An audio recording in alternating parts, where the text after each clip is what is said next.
Esse é o evento número 23 do ano. Está continuando a fazer os eventos, sempre no foco de trazer os nossos 4 pilares, né? A conexão entre as pessoas, o crescimento desse grupo seleto, que são nossos associados, o aprendizado e pertencer a um grupo seleto, que é o que a gente tenta fazer aqui, fazer os webinars fechados para os nossos patrocinadores, associados e convidados. Vou passar aqui para a Gabriela e para o Teco, né? Os dois estão aqui prontos para falar para a gente. E a primeira pergunta que eu queria fazer, Teco, é exatamente a que todo mundo está fazendo, que é: e aí, como fica a economia depois da pandemia?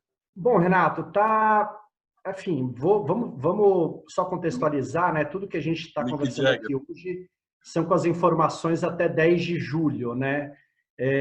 As coisas estão mudando rapidamente, então tem coisa que, obviamente, pode melhorar ou piorar semana que vem, dependendo do que acontecer.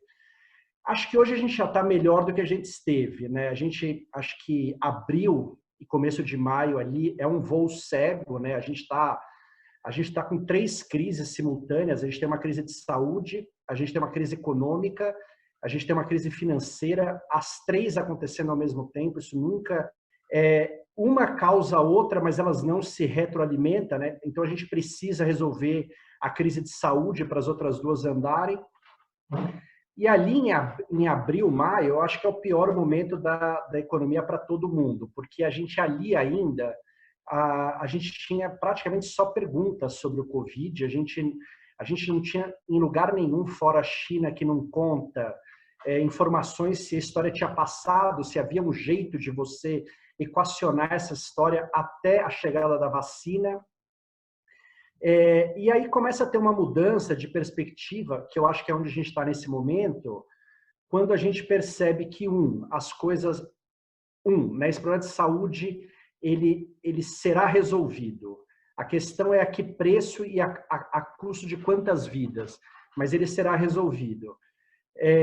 A gente está na boca do gol aí da vacina. A gente tem 3 vacinas já na fase 3 de testes, que é a última, praticamente quando a vacina já deu certo, mas eles precisam testar agora em muita gente para descobrir efeito colateral. Tem uma expectativa de que, obviamente, todo mundo vai reduzir toda e qualquer burocracia para se aprovar uma vacina, para se ter produção de vacina, para ter quebra de patente de vacina. Então, acho que a gente tem, em relação ao Covid, a gente descobriu que dá para passar por ele, apesar do Brasil e os Estados Unidos seguirem tentando fazer de outra maneira, mas a gente vê pela Europa que dá para passar por ele. E a história da vacina, que eu acho que é a pá de cal no assunto da Covid, eu acho que a gente vai ter surpresa muito positiva. A gente no começo da pandemia, a gente falava de algo como meio do ano que vem para vacina/vacinação, e hoje a gente já considera a hipótese de vacina/vacinação ser dezembro, janeiro, ou seja, a gente já ganhou 6 meses aí nessa história. Então, eu acho que a gente tem boas notícias aí, né, nessa história do Covid, de que sim, ela vai passar, ela vai equacionar. Países que levaram mais a sério a história do Covid saíram melhor, com menos mortes. O Brasil e os Estados Unidos, a gente vai ficar lutando contra isso aí mais um tempo. A parte da economia, a gente também já saiu do fundo do poço, né? O fundo do poço é abril e parte de maio, que é quando você fecha o Brasil inteiro de uma vez só, né? Uma coisa que a gente nunca imaginou que pudesse acontecer. Todos os negócios fechados, praticamente todas as empresas parando de faturar, né? Então você tem os exemplos clássicos ali de hotéis, companhias aéreas que não tem voo, ninguém voa, ninguém se hospeda. Mas a economia fechada dessa maneira é algo que a gente nunca nem imaginou que fosse possível de acontecer. Então, abril é o pior momento para a economia, a primeira quinzena de maio é uma extensão ali de abril. A partir dali, as coisas começam a irem abrindo em alguns lugares do Brasil, mesmo que mesmo que alguns lugares acabaram fechando depois, como o Rio Grande do Sul, mas você ali já tem algum espasmo econômico, alguma coisa já abre, alguém já sai, alguém já consegue emitir uma nota fiscal, e aí esse negócio vai ganhando tração, meio que por bem ou meio que por mal, as coisas estão acontecendo.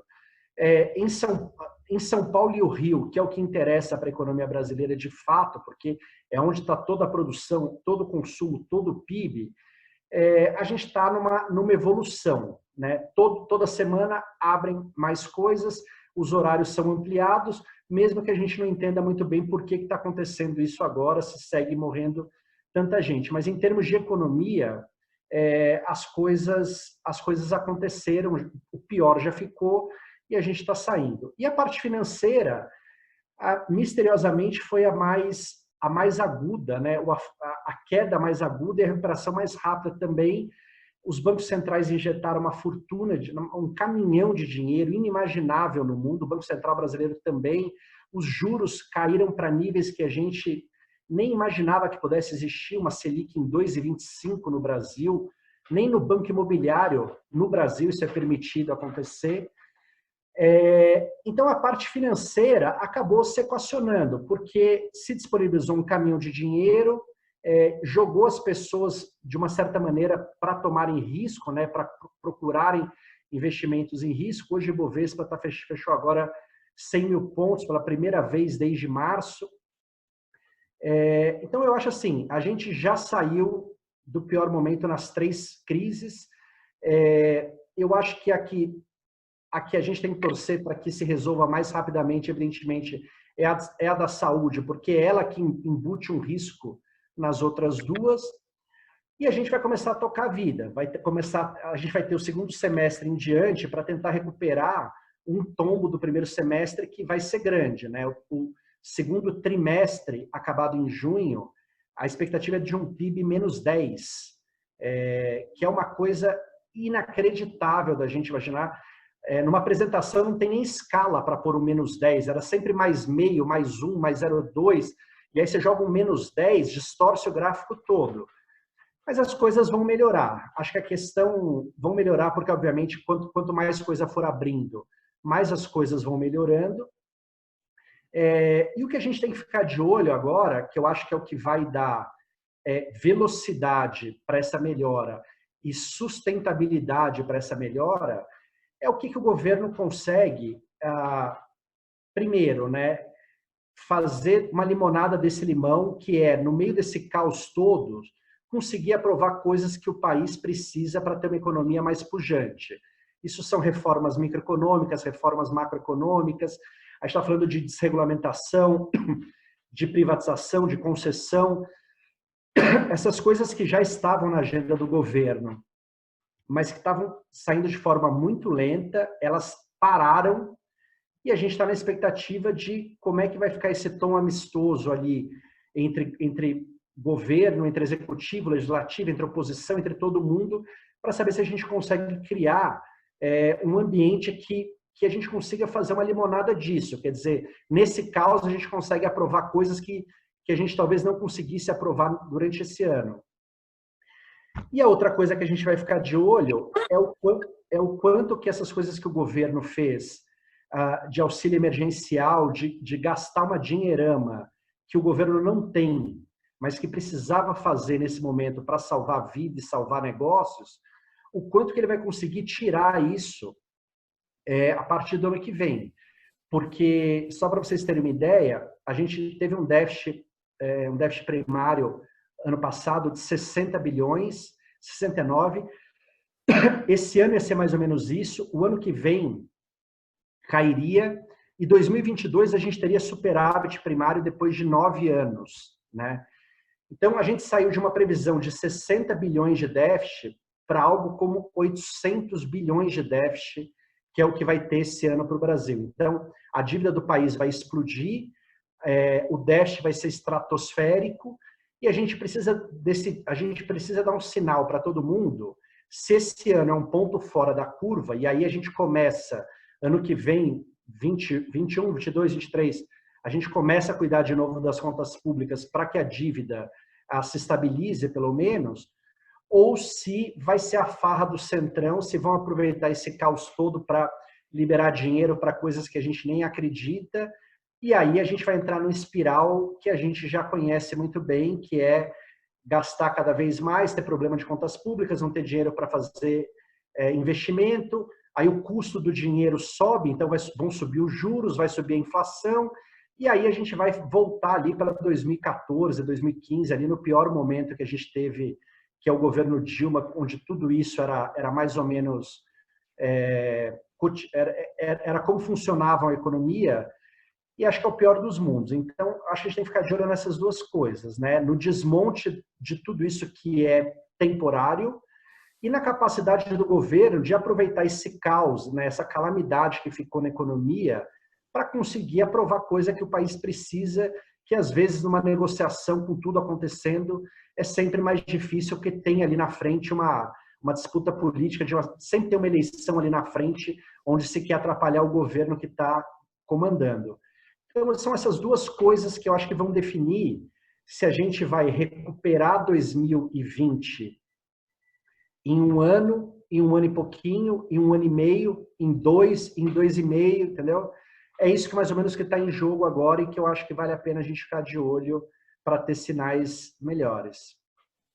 Muito bom, senhor Teco Medina. Agora eu não sei, como a gente está numa conversa de bar, eu não sei se eu chuto da mesa quem fez a pergunta, porque daí ele já te fez uma pergunta super genérica, né? Que daí você já dá o spoiler, você já conta o cenário todo pra gente, ou se eu chuto o economista, né?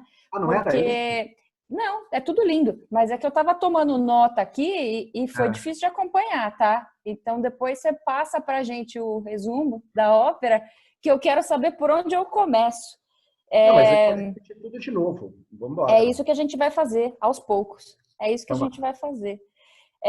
Vamos começar por setores, Teco, para ficar um negócio divertido? O que você acha da gente opinar onde você pode dar palpite e onde você não quiser dar palpite e falar, Gabi, não é a nossa praia essa, a gente cai fora também. Não tem problema nenhum, sem preconceitos, tá bom? Tá bom. 7-1 Day, como é que foi essa semana para você? Para mim? Você tá sabendo, né? Que a gente comemorou essa semana o dia do 7-1, o aniversário do 7-1. Foi ótimo. É sempre importante comemorar uma data que marcou a minha vida ali, né? Que me criou um slogan, uma lápide, criou uma razão de viver, né? Que é tentar ser a Alemanha, né? Muito bom. Mas foi tudo bem. Muito bom. Eu só estou fazendo essa pergunta para dar uma emendada aí. Nesse contexto todo que você falou, que eu estou brincando só, tá? Achei ótimo que você contextualizou tudo que aconteceu e não deixa de ser uma continuação do evento que a gente fez, né, no começo do ano. Então, foi muito importante ter esse contexto político. É só brincadeira. Mas por que eu perguntei isso? Você acha que, em questão de retomada, agora aí, de recuperação, tá tudo muito lento ainda, as coisas estão acontecendo de maneira devagar, mas você acha que a gente está mais Alemanha ou mais Brasil nessa retomada? Olha, a gente Porque eu gostei do que você falou da vacina. Eu gostei, sabe, de ter experiência positiva. A gente está retomando numa velocidade bem acima do que a gente imaginava. Não quer dizer que seja boa. Essa semana, por exemplo, saíram dados de vendas no varejo, estavam esperando um crescimento de 6% em maio, veio quase 20%. A gente está descobrindo, Gabi e demais, que a gente teve um problema a gente teve um problema mais localizado em serviços do que em consumo. Quer dizer, as pessoas, até porque teve a parte do governo, do auxílio emergencial, Bolsa Família para a classe DE, assim como muita gente conseguiu manter renda de alguma maneira na classe ABC, na verdade, a gente foi privado de consumir, porque está tudo fechado, porque você não pode cortar cabelo, porque você não pode ir fazer a mão, fazer o pé, você não pode viajar, você não pode ir num hotel. Mas o que a gente descobriu é que conforme as coisas foram abrindo, as pessoas voltaram a comprar. Então, a gente tem um sinal nesse momento de que a coisa vai ser melhor do que a gente imaginava. Só para você ter uma ideia, a gente tinha previsão do PIB para esse ano entre -7 a -10. E o FMI soltou um número há 2 semanas atrás com -9,1.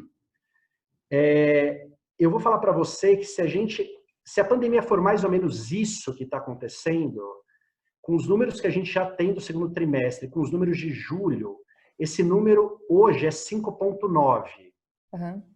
Então, assim, é horroroso, mas 5,9 é melhor que -8, -9 e -10. Então, assim, as coisas estão melhores do que a gente imaginava, em termos de economia, mas elas vão ser ruins. Os setores são muito díspares, por exemplo, a construção civil, o mercado imobiliário está assustadoramente bem nessa pandemia toda, a parte de supermercados, farmácias, obviamente, está bem, e o que está ruim, que não tem jeito, é essa história toda das coisas que precisam de vacina, em especial turismo, avião, hotel, esse grupo de coisas ligadas ao serviço que exige coisas presenciais, locomoção e, nesse momento, coragem, né? Porque a gente só vai voltar a fazer isso ou quando as coisas estiverem muito resolvidas ou quando tiver uma vacina. Sim. Então, acho que a economia vai de novo, vai ser uma coisa heterogênea, tem coisas que vão sair mais forte, tem coisas que vão sofrer menos e tem coisas que vai ser um estrago daqueles que de deixar marca em livro de história. E é engraçado, você comentou do varejo, por exemplo, a gente fez um evento recentemente para falar de varejo, na sequência a gente fez um super legal para falar de logística, Teco. Então, assim, é engraçado porque a gente acaba percebendo isso, são setores que se conectam, né? Então, vamos lá, varejo, porque é bem de consumo, assim, o básico do básico, o pessoal continuou consumindo, talvez até de maneira mais intensa durante a pandemia, eu acompanhei alguns números de supermercadistas especificamente, e todo o setor de alimento por conta da compra de cestas básicas, enfim, então isso daí tá bombando. Uma preocupação, inclusive, que eu ouvi algumas pessoas do setor dizerem como que eles vão conseguir superar uma possível curva, né? Esse decrescente que vem depois, né? Quando tudo começar a abrir, como vai ser a vida com os números de antes, com os números normais. Mas o setor de logística, por exemplo, falou coisas bem legais, como essa cadeia toda de entrega, de suprimentos, o last mile, que o brasileiro não estava acostumado, né?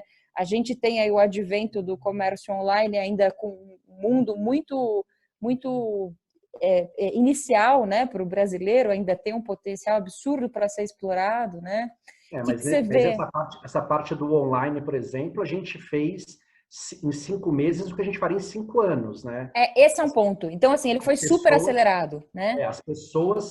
As pessoas mudaram a forma de consumir e as empresas perceberam que ou tiravam esses projetos da gaveta agora ou quebravam, né? Então, essa parte eu acho que é um legado bacana, assim. Tem muita empresa. É mais ou menos esse paralelo que eu acho que a gente tem que pensar um pouco no país, entendeu, Gabi? Às vezes a gente só o Brasil historicamente só reage na beira do precipício. Muita empresa que funciona assim também. Depois eu vejo, depois eu faço, vamos com calma, blá, blá, blá. Quando vem o precipício, o nego faz a toque de caixa, né? E aí o que você tem depois disso é uma empresa melhor, é um setor melhor, é um consumidor, é tudo melhor. A gente precisa conseguir fazer na parte do governo isso que aconteceu um pouco na parte privada, que é as empresas se reinventaram. As empresas quebraram barreiras, quebraram paradigmas, quebraram um monte de coisa. Por exemplo, hoje para você comprar um imóvel, já se é permitido que você faça todo o trâmite de forma digital, online. Incrível, né? É tudo online. Não precisa ser mais presencial. Isso é um legado que, se isso permanecer e for daqui em diante assim que será feito, é um ganho. Lucro, estamos no lucro. Exatamente, é um ganho para isso que não tem preço mais, entendeu? E a gente precisa ver para onde a parte do governo vai se mexer para ir deixando essas coisas, porque é isso que vai dando musculatura para a economia. Tem uma crítica, por exemplo, dos bancos privados, que eles não estão liberando um dinheiro que é do Pronamp, que é para micro e pequena empresa. Tem uma reclamação enorme do Itaú, em cima do Itaú e do Bradesco. Acabou de sair a nota hoje, o Itaú, em um dia, que é o primeiro dia que ele resolveu trabalhar com isso, ele acabou com a cota dele, ele cedeu 17 mil empréstimos em um dia para pequenas e microempresas. Então, assim, você vê que na hora que apertam o cara, a coisa sai, a coisa acontece, né? 17 mil empresas que ontem iam quebrar, hoje vão ter dinheiro para a partir da semana que vem o negócio continuar. Então, a questão é a gente ver o que dá para fazer dessa limonada, entendeu? Eu acho que, por enquanto, eu estou feliz que tem alguns setores que estão indo muito melhores do que a gente imaginava. e são setores grandes, setores que, principalmente da construção civil, que é um setor que emprega muita gente e que mexe com uma cadeia econômica muito grande. Então, e a segunda coisa é que, assim, a gente já está melhor do que a gente imaginava que ia ser. Sim. Acho que agora é a gente discutir o quanto dá para acelerar isso de novo. E aí o que eu tenho dito nas palestras é a grande briga agora para tudo, para empresa, para investimento, é a gente conseguir decidir na nossa cabeça se isso, né, se esse primeiro semestre é um retrato ruim de um filme que é bacana, né? Então é um retrato e não um filme, ou se esse primeiro semestre é uma parte, é o começo de um filme ruim. Né? No começo da pandemia, me parecia que era o começo de um filme ruim. Governo desarticulado, briga política, não tem ministro, derruba, não tem... A gente volta a falar de impeachment, parecia que ia ser um filme horroroso que estava começando. Sim. 3, 4 meses depois, hoje me parece mais um retrato do que um filme. E acho que o retrato é bom. Faz sentido. Acho que faz todo sentido. Teco, vou começar a jogar um pouco para a galera aqui. E vou já pegar a pergunta do Nectarian aqui, ó. Eu vou me guiando pelo chat só para a gente não transformar em bagunça que a gente sabe que acaba virando. Mas se quiser complementar, Nectarian, assim que eu cutucar o Teco, por favor. O Nectarian, Teco, colocou um ponto aqui que eu confesso que tenho estudado bastante, nosso colega Renato Fusaro também, porque a gente virou agroboy, né, já faz um tempo. Eu cheguei correndo, ó, eu tô de bota de obra, aqui não dá para ver agora que eu tô com bota de obra, nós viramos do agribusiness agora.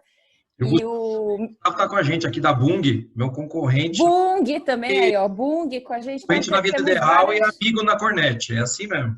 Temos vários agroboys aqui, agrogirls conectados, e eu gostei da pergunta do Nectarian, que ele falou, temos um setor de agribusiness em pronta atividade. Como é que você está vendo a recuperação dos setores de indústria e de serviços? Já que a gente tem um agro teoricamente bom, ou pelo menos bem abastecido, mesmo durante a pandemia, o que você me fala da cadeia toda de entrega disso depois, Teco? O agro é espetacular, o agro ganhou nessa história toda, né?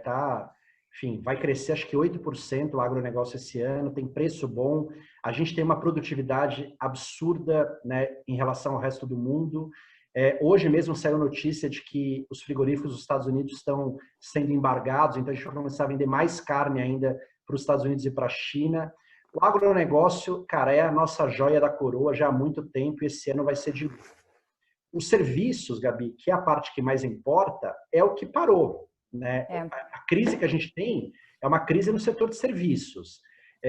Eu acho que você tem setores ali, o cara que corta, por exemplo, o Fusaro, que corta cabelo todo mês, ele não cortou em abril, não cortou em maio, não cortou em junho, mas em julho vai voltar a cortar uma vez por mês. Né?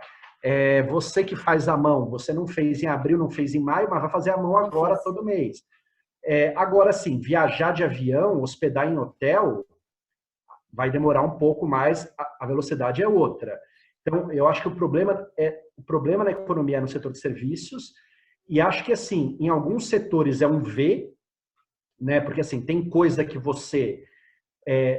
de novo, acho que o melhor exemplo é cortar cabelo, né? Você parou de cortar, quando reabriu, você volta a cortar. Olha o Renato mudando ali. O Renato está viajando já, Teco. Fala do cabelo. Tem setores de serviços ali... cara, que é uma recuperação em L, né? Ela só vai parar de cair e melhorar um pouco, porque por mais que as pessoas vão voltar a se hospedar em hotel, os hotéis estão com capacidade de 30%, nem todo mundo quer ir, avião a mesma coisa, talvez no primeiro momento, as pessoas vão, por exemplo, na China, eu fiz uma entrevista com um cara da China, há 2 meses atrás, explodiu o tráfego nas rodovias chinesas, porque as pessoas, elas estão optando por viajar para lugar que dê para ir de carro.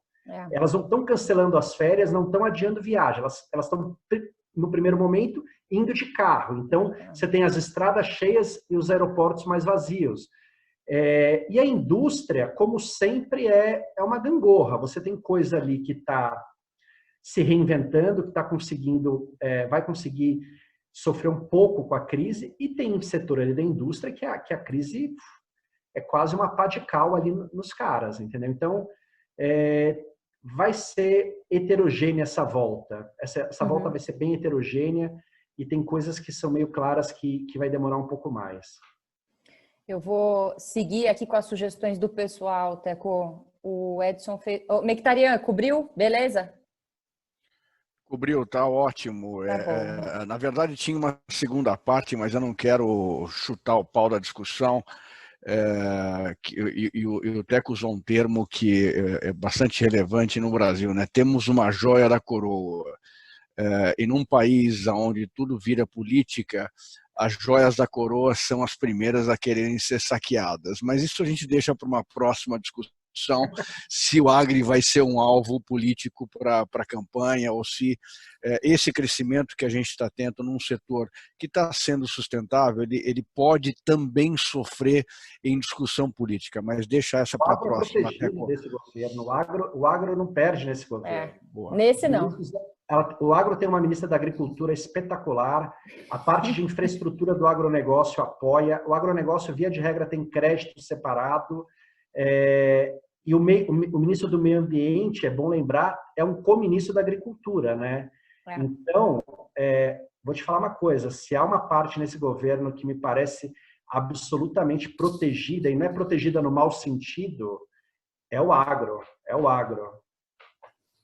Acho que bom, enfim, apostando fichas aí.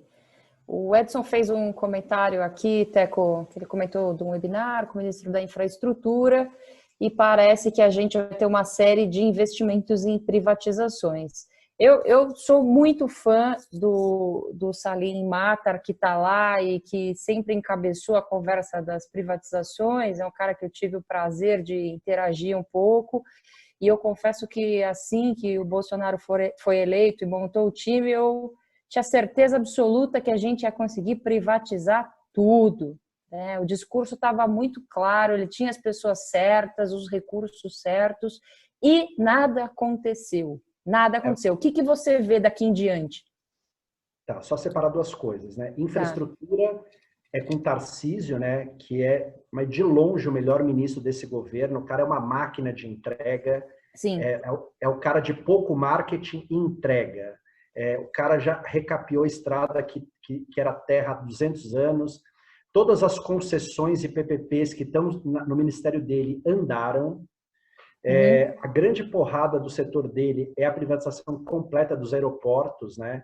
Ele já fez um primeiro lote e tem outros para entregar. Então, assim, a parte de infraestrutura, a gente está nas melhores mãos que nós já tivemos nos últimos anos e está funcionando. Está funcionando. A parte do Salim Matar, que o Salim Matar é secretário de desestatização. Sim. O Salim Matar, ele não dá para você falar, de um cara que tem 4 bi na conta corrente, né? Tá lá porque quer tá lá. Tá lá porque quer tá lá. Então, assim, que o cara tem capacidade, a gente obviamente tem, que o cara sabe o que tem que fazer, evidentemente sabe, que o cara sabe quais são os gargalos do país, ele sabe. Dito isso, Gabi, ele não fez nada ainda. Ele não sacou até agora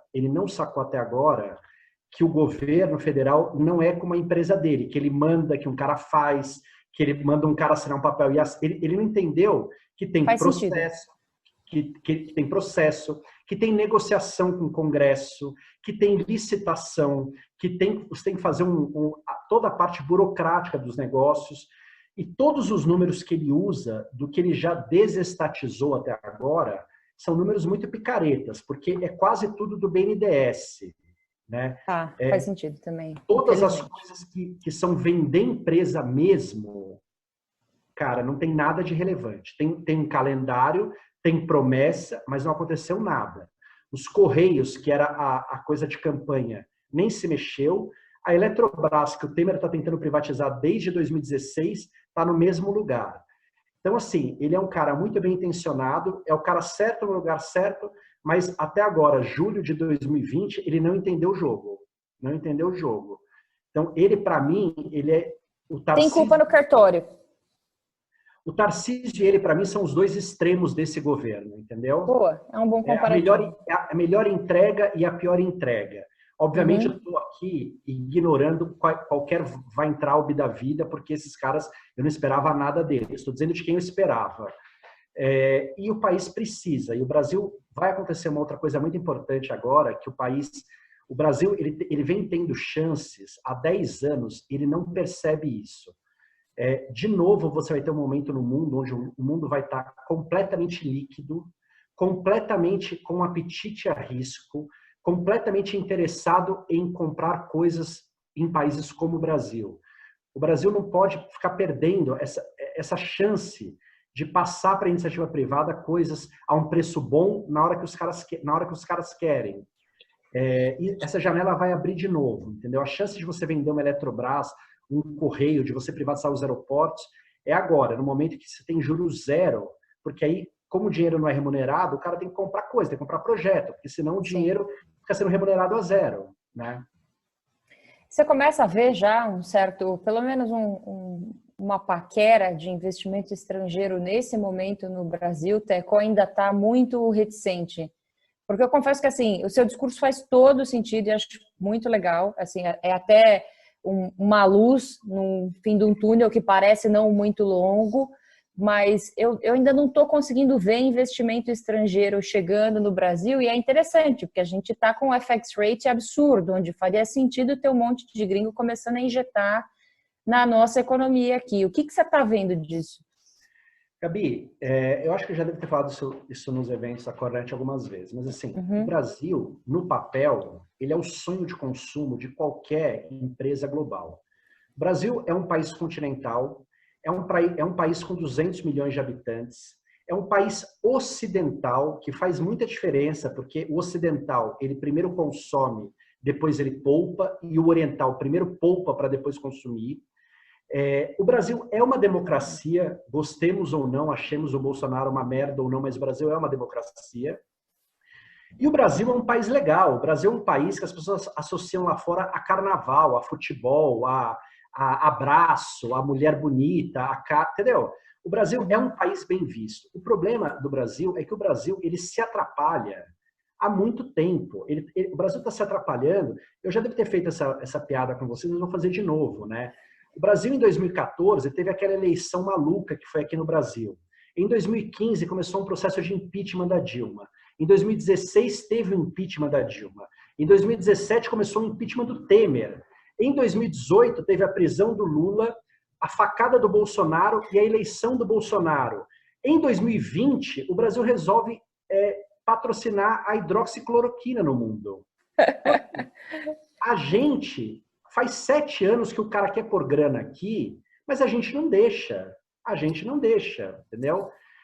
Por onde esse cara põe grana? Por onde é mais fácil ele sair? Que é no mercado financeiro. Todos os follow-ons de empresa, todos os IPOs de empresa, a XP, por exemplo, acabou agora, essa semana, fez um follow-on de $1 bilhão no meio da pandemia. $1 bilhão, 90% dele de investidor gringo. O cara compra a XP na Nasdaq porque a XP aqui vai porrar. Via Varejo fez a mesma coisa, Renner fez a mesma coisa. Esse cara, em fevereiro, o BNDES vendeu 22 bilhões de reais em ação da Petrobras. O gringo comprou 70% dela. O gringo comprou 15 bilhões de reais em Petrobras. Só que aí... Está acontecendo. Está acontecendo, mas ele prefere entrar aonde eu também entraria, aonde é mais líquido, né? Eu compro uma ação da XP, cara, processo de impeachment, eu aperto uma tecla, vendi minha posição em XP. Perdi um pouco, dane-se. É mais fácil você vender uma ação, um lote da XP, por maior que ele seja, do que você vender uma usina hidrelétrica que você comprou em Araçatuba. Então, esse cara vai entrando por onde dá. A gente precisa se ajudar. A gente precisa se ajudar. O mundo quer investir aqui. A gente é um mercado muito interessante, mas a gente não faz a nossa parte. Essas privatizações, essas concessões, é um cartão de visita para o mundo de que a gente quer eles aqui. Mas aí demora demais. Aí demora muito, entendeu?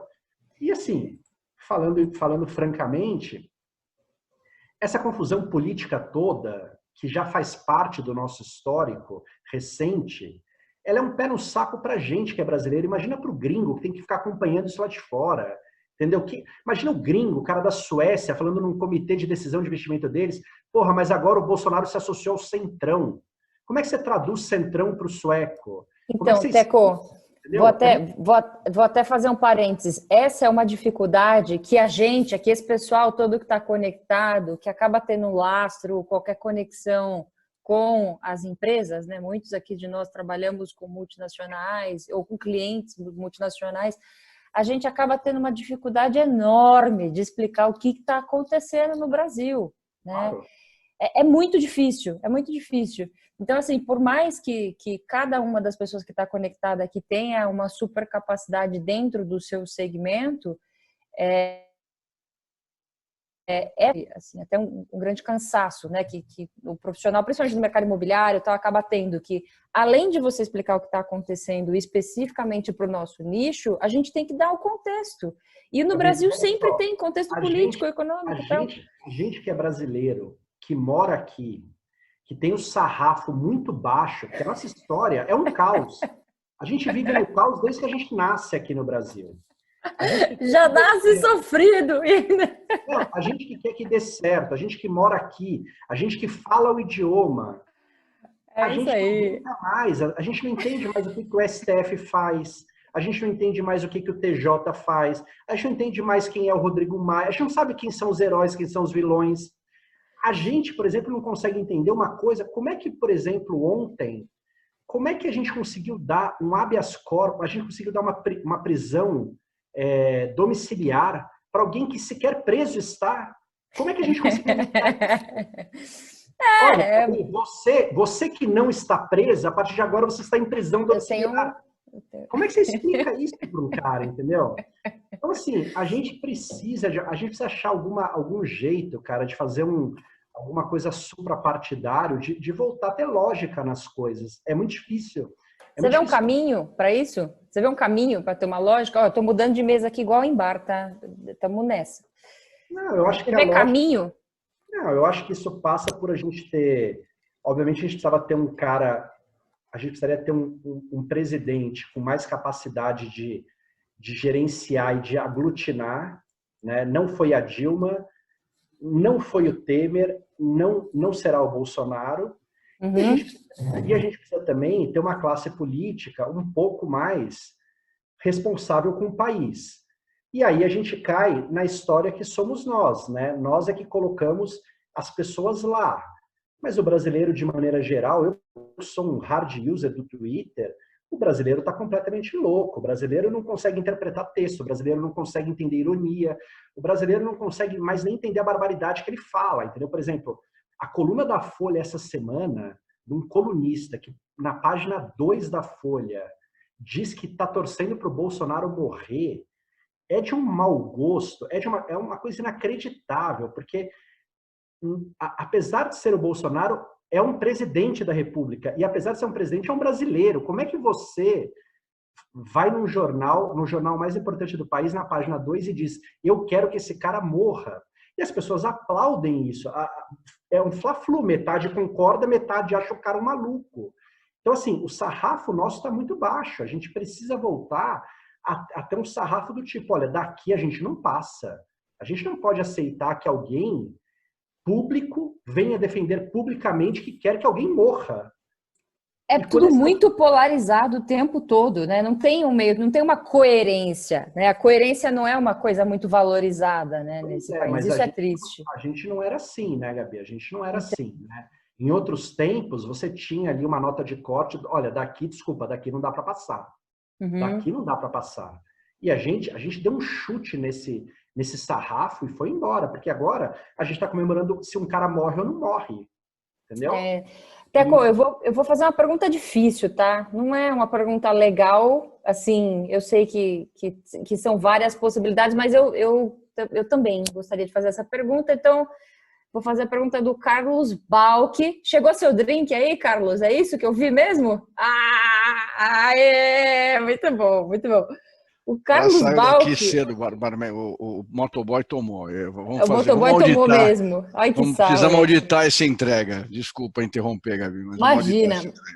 Mas, Teco, vamos lá. O Balk, ele já tinha colocado um ponto interessante e especificamente por conta da indústria que ele trabalha na CVC, né? A CVC acabou de fazer um merge monstruoso, então que o pessoal está especulando muito aí as ações, mas o setor de turismo é um dos setores mais afetados, como você mesmo disse. Uhum.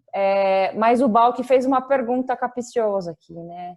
Quem que seria um nome hoje coerente, né? Se a gente fosse indicar alguém que pode ser esse cara para aglutinar e para gerenciar um Brasil com essa cabeça para frente, de cabeça de evolução, já que a gente nem sempre foi assim. Olha, Gabi, eu acho que tem um monte de gente, que, assim, tem que lembrar que essa pessoa tem que ser eleita, né? Então não adianta falar que eu seria o cara se eu não tenho chance de ser eleito. Até porque não sabia. As pessoas aqui nem todos sabem dos seus podres, mas enfim, você não seria o cara, assim, mas vamos lá. É engraçado, porque assim, na verdade eu acho que tem muita gente que poderia ser. Eu acho que mesmo quem não poderia ser, por exemplo, se vocês repararem, desde a prisão do Queiroz, cara, o Bolsonaro mudou, né? Acabou aquele negócio do cercadinho, acabou aquelas bobagens todas. A gente está 3 semanas numa calmaria que a gente não costumava estar ultimamente. Para o seguinte, que o Bolsonaro pode ser esse cara. Talvez não seja o melhor cara, mas até ele pode ser o cara. Porque basta as pessoas entenderem que é uma coisa que acontece com o Trump, acontece com o Bolsonaro, que é o Trump genérico e burro, que é o seguinte, o cara ele se elege por um grupo, mas ele governa para todos, né? Sim. Não adianta ele ficar governando para um grupo, e o Bolsonaro e o Trump, eles continuam governando só para aquele grupo. Isso não funciona, porque o país não é o grupo deles, né? Então, assim, você tem que conseguir abaixar a temperatura, você tem que conseguir nomear um ministro, cara, que não seja, por exemplo, qual é o fetiche de você nomear um ministro da Educação que sempre é criticado antes dele assumir? A gente não consegue pôr um cara lá que pelo menos a gente vai falar dele por um tempo, entendeu? Até como não tem um filtro. É isso que eu fico me perguntando o tempo inteiro. Não existe uma figura, um filtro, assim, para dar uma coerência nas coisas, sabe? Eu acho que tem um ciclo que se realimenta ali, Gabi, que eu acho que é o que me incomoda um pouco, que é o seguinte. Para o cercadinho do Bolsonaro, para quem votou no Bolsonaro e ainda hoje está abraçado com o Bolsonaro, existe uma narrativa. Para outras pessoas é outra narrativa e assim sucessivamente. Então, o que acontece? Você tem gente que apoia algumas coisas. E eu acho que são essas pessoas que também, de alguma maneira, impossibilitam a mudança. Entende o que eu estou dizendo? Essa história da hidroxicloroquina é um bom exemplo. Quando ela veio à tona, é claro que todo mundo quer que esse negócio funcione, todo mundo quer que isso seja um tratamento. Ninguém é idiota, ninguém quer ver alguém morrendo disso. Ia ser um trunfo se fosse isso. Ia ser um trunfo, legal, claro. então vamos apostar. Então, vamos apostar nisso e vamos torcer para que dê certo. Tem que estar todo mundo nesse barco, entende? Eu acho que deveria estar todo mundo nesse barco. Olha, testamos, não funcionou, cara, tem que sair todo mundo desse barco. Não dá para ficar ainda em julho, você ter 30% das pessoas defendendo esse negócio, porque ou esse negócio funciona ou não funciona, não tem meia gravidez, né? Então, você não consegue muito avançar em nada, porque aí o presidente está com Covid, aí ele toma hidroxicloroquina numa live, e aí as pessoas falam, tá vendo? Ele tá curado. E aí pronto. E aí você tem de novo 30, 70, 40, 60, 50, 50. Agora, se essas pessoas que estivessem vendo a live não falassem, cara, você é um idiota, você é um maluco, você não pode fazer isso, você não pode dar esse exemplo, você é o presidente, será que ele não pararia de fazer isso? Essa é a minha dúvida. Entendeu? Um certo decoro, que não existe mais, né? As pessoas já não sabem mais o significado. Mas a gente está alimentando essas coisas, entendeu? As pessoas alimentam, na minha opinião, as ações de Brasília. Eu não sei se é o inverso, eu não sei se são as pessoas de Brasília que nos dizem como a gente vai funcionar. E a gente tá nesse ciclo maluco, que a gente não consegue ter sarrafo para nada, qualquer coisa, tem 30% de pessoa que adora, 30% de pessoas que odeia, 30% que acha certo e errado, e aí essas pessoas a gente fica realimentando essa loucura dos caras, entendeu? E assim, a gente pode falar falando disso, mas tem umas 200 que a gente poderia falar, que você fala, cara, não é possível, entendeu? A gente tem um House of Cards pronto, né? Assim, que não precisaria nem de edição para ir pro ar, né? Não, imagina, House of Cards é muita É ficção. misturado com aquele dos mortos lá, o Fear the Walking Dead. O Walking House of Dead no Cards, meio. Walking Dead do Brasil. Ô, Teco, eu vou dar uma virada na mesa aqui, até para tratar de um tema que foi mencionado algumas vezes aqui no chat, que eu achei muito interessante, a questão do setor ferroviário, né? É engraçado como a gente teria potencial, e já teve, né? Eu vou até contar, meu avô foi ferroviário e trabalhou na companhia Sorocabana, enfim. Quando eu vejo, né, uma linha férrea sendo desativada, como foi 20, 30 anos atrás, tudo jogado no lixo, não foi nem vendido por quilo no lixão isso, eu confesso que corta meu coração, mas que seria a solução para muita coisa, né? Eu tô agora num fluxo meio louco para o Nordeste e não faz sentido a gente contar única e exclusivamente só com a aviação. Então, o Brasil é um país continental, teria muito potencial para voltar a ter uma malha ferroviária interessante. Você vê algum avanço nesse sentido? Pelo menos para escoar a produção, né? Escoar Sim, grão. sem dúvida.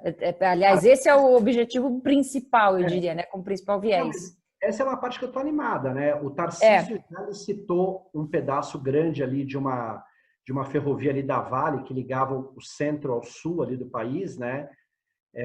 Eu acho que ele vai fazer isso. A gente tem que vender isso, fazer concessão, privatização, o PPP, chamar a iniciativa privada para gastar esse dinheiro que o Estado brasileiro não tem como fazer e que, né, as palavras mágicas ali de produtividade, competitividade, quando você reduz o custo de você se locomover no país, isso torna as coisas mais competitivas, né? Torna o produto brasileiro mais competitivo. Então, a gente precisa fazer isso e acho que, como está com o Tarcísio, eu acho que a gente pode ter um avanço grande, sim. Porque daí, de novo, né? É o que você falou. Pelo menos é um dos ministros que a gente tem que tenha uma coerência e que tenha alguma coisa que vale a pena a gente se animar, né? Uhum. Eu mudei de ângulo aqui de novo porque eu vim fazer o meu segundo drink, ó, Teco. Eu vou de Manhattan agora. Vocês morram de inveja, mas eu pedi 2, tá? Porque eu falei, aqui vai dar sede, e aí eu pedi 2. Já montei o segundo drink. Teco, você já tá bêbado para fazer o fim do expediente ou ainda não? Não, eu nem posso estar bêbado.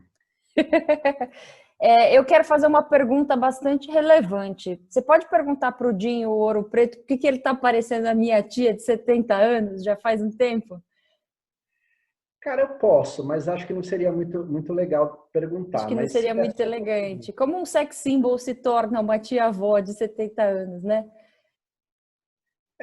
Posso perguntar, mas de novo... Fala, o Dan pode fazer essa pergunta. Você é um cara mais elegante. Tantas doenças como ele pegou, só dele estar vivo já é um milagre já.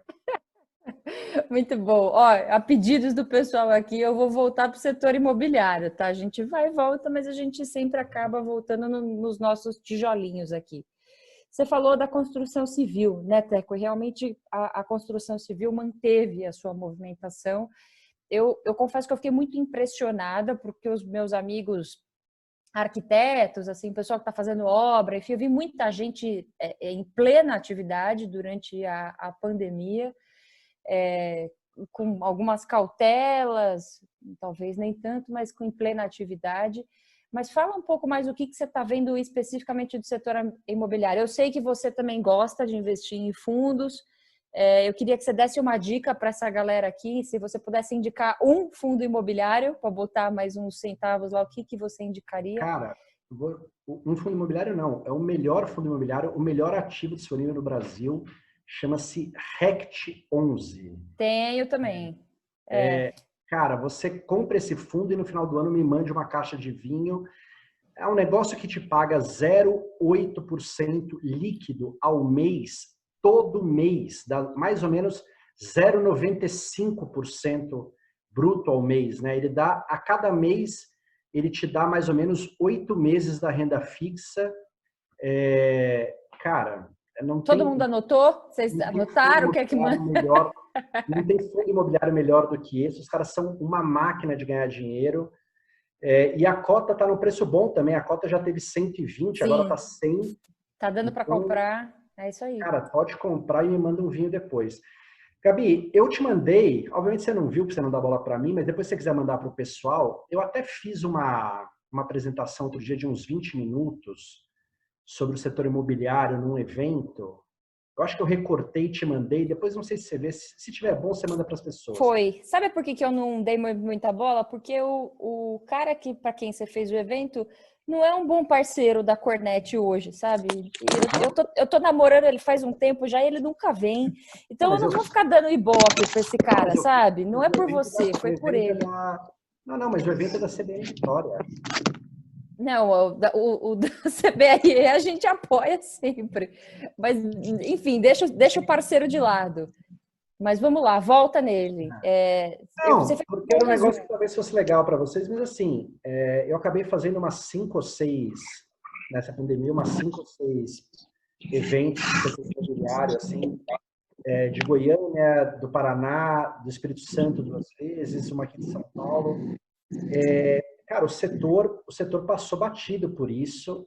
É incrível, assim, mas conseguiu desregulamentar, desburocratizar algumas coisas. Essa taxa de juros é um convite a você investir no imóvel, comprar um imóvel ou investir no imóvel a seu gosto. Nunca na história do país você vai ter um financiamento tão barato como você tem hoje. Portanto, dado que o financiamento, né, o crédito é uma coisa importantíssima para o setor, o crédito barato é praticamente um sonho para isso. Você tem a questão de preço, né? Que o preço, sim, obviamente tem diferenças do tamanho do imóvel e do lugar onde estão imóveis, mas na média os preços estão estáveis ali, 17, 18, 19, 20. Então assim, você não está comprando um imóvel num preço caro, você está comprando um imóvel num preço hoje que é factível imaginar que ele vai estar mais caro em 2025. Sim. Então sim, tem preço bom, tem um crédito que nunca foi tão barato. Você tem crédito, financiamento disponível. Você tem, para o cara que compra o imóvel para investir, para alugar o imóvel, um fundo de renda fixa pagando 0,1 ao mês. Cara, se você alugar o imóvel por 0,3, 0,4, 0,5, você está ganhando 4, 5 vezes a renda fixa, com possibilidade de valorização. Então, eu acho que, na verdade, é o seguinte, por vias tortas, cara, a gente produziu praticamente uma tempestade perfeita do bem para se comprar um imóvel, para se investir em imóvel hoje. O que falta só, que aí eu acho que está gradualmente melhorando, mas ainda não aconteceu, é que, obviamente, você precisa de confiança, né? Você precisa de um pouco de otimismo. E aí volta aquela história do retrato e do filme, né? Para quem acha que isso é um retrato, cara, você vai fazer o negócio da sua vida agora. Para quem acha que é um filme, é difícil você fazer uma dívida grande, você se mobilizar, você fazer uma coisa desse tamanho, se você acha que o que vem pela frente é um ruim. trailer de 2 horas horrorosa. Mas eu acho que o setor está muito promissor e investir em imóveis hoje está muito atraente. Teco, eu concordo plenamente contigo, mas eu acho que aí acaba sendo uma fatia muito específica do mercado imobiliário residencial. Quando eu falo de terreno, quando eu falo de imóvel para investimento. Quando eu falo de imóvel corporativo, eu não sei se eu tenho esse mesmo reflexo do residencial nesse momento. Eu acho que tem oportunidades interessantes no mercado, bem interessantes, mas elas precisam ser muito garimpadas. Então, assim, o que é o receio? Vamos lá, Gabi, pessoa física, se eu não trabalho com esse mercado nunca, se eu estou acostumada, sei lá, a investir, né, ou botar um pouquinho do que eu ganho como investimento, eu não sei se eu iria para uma laje corporativa hoje, mesmo apoiando vários dos movimentos que estão acontecendo. Eu vou te dar um cutucão assim de notícia, queria saber se você ouviu falar desse assunto, para não citar nome de nenhuma empresa, polêmica, tal, já que você citou XP, eu vou citar XP, até porque virou carne de vaca. o negócio da XP sair da laje corporativa, montar uma Disneylândia lá do lado do aeroporto, que, por sinal, foi um dos negócios que se deu muito bem agora durante a pandemia. O aeroporto do JHSF está bombando nos últimos 3 meses, não tem horário para você pousar o seu jatinho nos últimos 3 meses. Mas e aí? O que eu faço com uma notícia como essa, de uma XP da vida, que a gente sabe o contexto todo, e já vou dar a dica para vocês que estão conectados para estar com a gente no dia 17, que a gente vai estar com o Giancarlo falando um pouco mais, né, dessas movimentações. A Fernanda balançou a cabeça assim, que eu gostei. Mas, Teco, o que eu faço com uma notícia dessa? Eu que sou um cotista de uma laje corporativa, que tem um prédio corporativo na Faria Lima, na Chucre Zaidan, que estou investindo pesado no mercado imobiliário corporativo, ou, pior, que sou inquilino de uma dessas lajes, né? Que tipo de comportamento você acha que eu começo a moldar na minha cabeça, pelo menos para poder responder para a minha matriz e para poder ter uma percepção do que vem aí no futuro a médio prazo? Bom, eu acho que assim, nesse setor também, como em quase tudo, você tem coisas muito heterogêneas, né? Uhum. Então, assim, talvez você possa dizer que o setor para lajes corporativas não é tão bom, mas o setor de galpão de logística... Show! Parece Beleza. show, Continua né? sendo. Corporativo, beleza. E para agrícola também, tá? Porque terreno Lindo. agrícola e coisa, né? O Google tá aqui comigo. Tô vendendo à torta e direito aí, coisa que a gente não usa mais e tem muita gente comprando. Então, a XP, assim, o caso da XP, eu não acho que é um bom exemplo, Gabi, porque a XP tem mais coisa por trás de tudo aquilo. Isso, Né? De sabemos. passar uma imagem disruptiva, de querer ser uma coisa que não necessariamente vai conseguir ser. E assim, de verdade, se eu trabalhasse na XP, eu ia ter odiado trocar a Faria Lima por São Roque. São dois, Entendeu? beleza. É bacana para sair no jornal, né, no jornal lá fora, mas na vida real de quem trabalha é um saco, né? Porque primeiro, São Roque é longe, é difícil de chegar, eu não tenho helicóptero e jatinho, e eu não quero morar em São Roque, porque meus filhos estudam em São Paulo, não vou estudar em São Roque. Então, assim, é muito bonito no papel, mas na prática, né, a teoria é outra, né? Aí é o seguinte, a XP, tudo bem, ela vai vagar dos três andares que ela tem naquele prédio maravilhoso na frente do JK. Isso. Eles vão ficar vazios, aqueles prédios, aqueles andares? A Fernanda Leão provavelmente tem spoiler sobre isso, mas ela só vai dar no dia 17. Eu acho que não, entendeu? Talvez não por muito tempo, talvez não pelo preço que a XP pague, porque tem uma oferta e demanda que sempre se ajusta a preço. Claro. Mas assim, de novo, eu não acho que eu acho que essa história do home office é muito bonita, é muito legal, mas ela na vida real, ela é insustentável. Ah, mas não dá para você fazer home office um dia da semana? Dá, um dia dá. Mas você tocar uma empresa, todo mundo em home office, para mim é uma loucura completa achar que isso vai acontecer. Eu vi muito bem, eu acompanhei suas lives todas, tá? Eu vi a dificuldade que você teve, por exemplo, tendo uma internet Master Blaster, fucking something, de conexão, não é? É o tipo de coisa que numa empresa você jamais admitiria, não é? Você ia chamar o cara do TI, ia resolver, ia descer, ia para outro andar, enfim. Não, fora assim, que home office em casa é uma coisa, home office com filho pequeno em casa é outro home office, né? Exato. Quem tem filho pequeno em casa viveu o inferno. É Hell Office que chama, Hell Office. Hell Office. Pois é, entendeu? Então, assim, vai ter ajuste, Gabi. Ficou claro que tem muita reunião que dá pra gente fazer como a gente está fazendo agora. Sim. Ficou claro que tem muita viagem de negócio, que é desperdício de tempo e de dinheiro. Ficou claro que você ter aqueles espaços enormes com sala de reunião 1, 2, 3, 17, 18, 19, talvez seja exagerado. Mas assim, daí a você sair pro tudo ou pro nada, eu acho um pouco de exagero, entendeu? Perfeito. E aí, de novo, assim, quando você vai falar de investimento, para investimento, tem só duas coisas que importam: o preço e a taxa de juros, entendeu? Porque assim, se eu comprar, vamos supor que os andares da XP valem 100 mil e a XP me pague 1.000. A XP vai sair, eu não vou alugar por 1.000. Eu vou alugar por 600. Nossa, mas 40% a menos? 40% a menos. Cara, mas a R$600, que vai dar 0,6 ao mês, a 0,6 me interessa. Faz o meu sentido. fundo de renda fixa está dando 0,1. Entendeu? Então, assim, essa transformação da taxa de juros, que é um negócio brutal, porque a gente não conseguiu nem absorver a queda do 14 para o 6. Quando a gente ia começar a olhar aquilo, veio do 6 para o 4. E aí veio a pandemia, veio do 4 para o 2.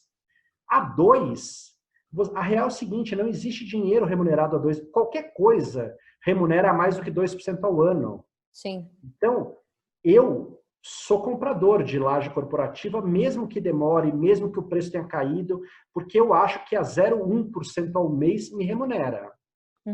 Não, entendeu? Faz todo sentido. A depender do preço, né? Claro que o preço faz toda a diferença. Se eu acho que não tem uma bolha ali, que o preço que eu estou pagando é um preço ok, cara, a 0,3, 0,4 me interessa sim. Me interessa. Muito bom, Teco.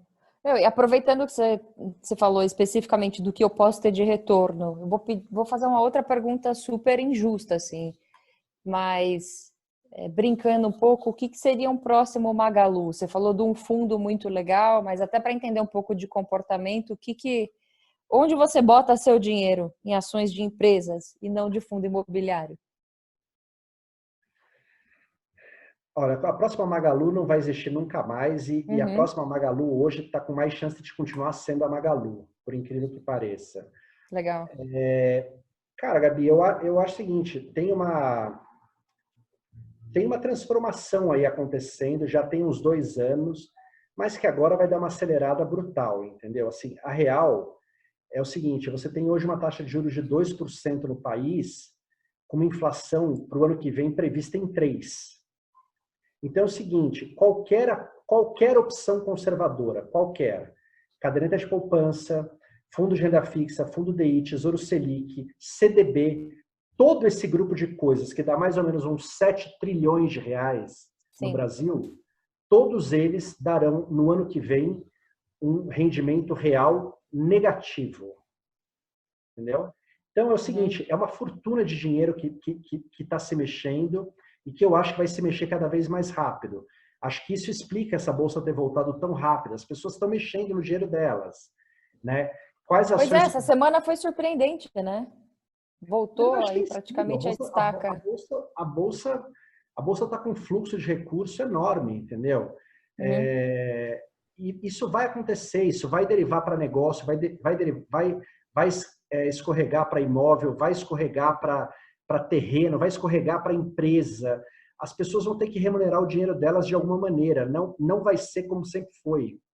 E eu acho que o brasileiro vai se mexer, porque o brasileiro ele já tomou um corte muito grande. Ele tinha um dinheiro que rendia 1% ao mês, depois passou para 10% ao ano, depois passou para 0,5% ao mês e agora acabou. Agora acabou.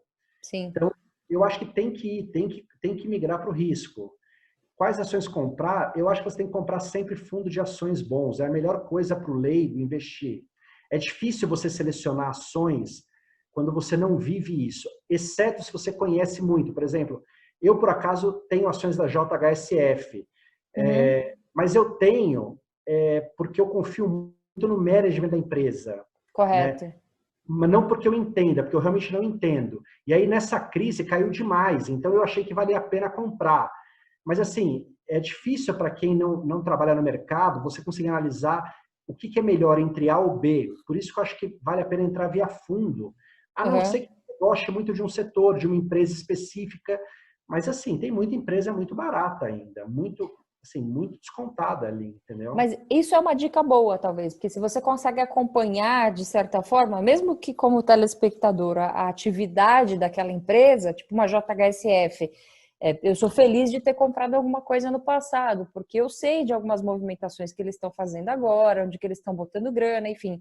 Então, isso acho que é uma dica boa, né, Teco? Se é uma empresa que você consegue acompanhar a atividade, vale a pena investir e apostar, de alguma forma, né? Se você sabe que é uma boa atividade no fundo, né? E porque também é o seguinte, né, Gabi? Com juros de 2% ao ano, 2% ao ano, se você comprar uma ação que custa R$10, exato. se ela pagar dividendo para você, já deu mais do que 2% ao ano. Absolutamente. Se ela subir a R$11, ela te deu 5 anos de renda fixa, entendeu? Uhum. Então, assim, Uhum. assim ficou muito diferente. Eu tô vendo o Clóvis ali aflito. É aflito mesmo. Porque a gente tem que ficar com alergia quando ouve esse tipo de coisa. Porque, no fundo, o que dói mais, né, Teco, é essa questão, nossa educação financeira. A gente não tem educação financeira. A gente aprende a somar e subtrair na escola, né? A gente não tem noção do que é juros simples quando sai da escola. Mas tem que ficar esperto nisso, assim. Né? Nos Estados Unidos, você tem 50% da população investindo em ações. Uhum. Cara, no Brasil, você chegou agora a 2%.